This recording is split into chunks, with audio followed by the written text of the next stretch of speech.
Maranatha, the Daily Devotional.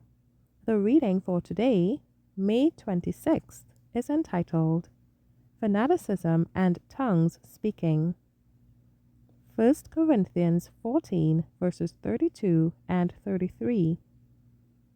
The spirits of the prophets are subject to the prophets.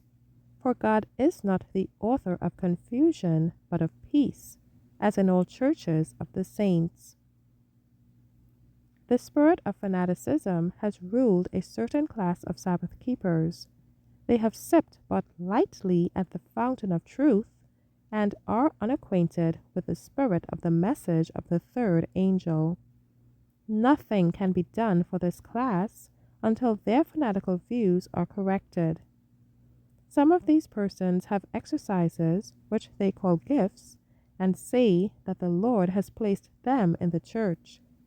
They have an unmeaning gibberish, which they call the unknown tongue, which is unknown not only by man, but by the Lord and all heaven. Such gifts are manufactured by men and women, aided by the great deceiver. Fanaticism, false excitement, false talking in tongues, and noisy exercises have been considered gifts which God has placed in the church. Some have been deceived here. The fruits of all this have not been good. There are many restless spirits who will not submit to discipline, system, and order.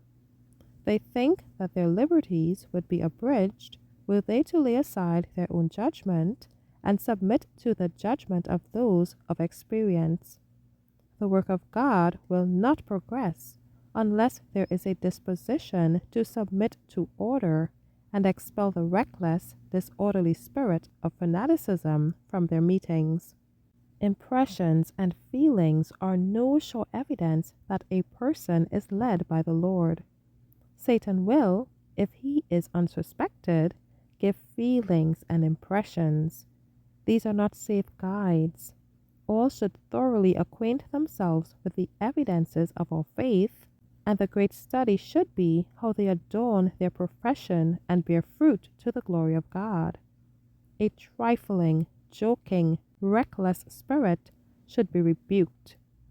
It is no evidence of the grace of God upon the heart for persons to talk and pray with talent in meeting, and then give up to a rough, careless manner of talking and acting when out of meeting.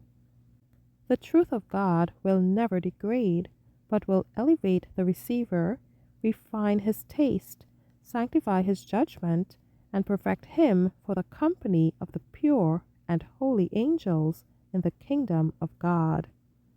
Thank you for listening.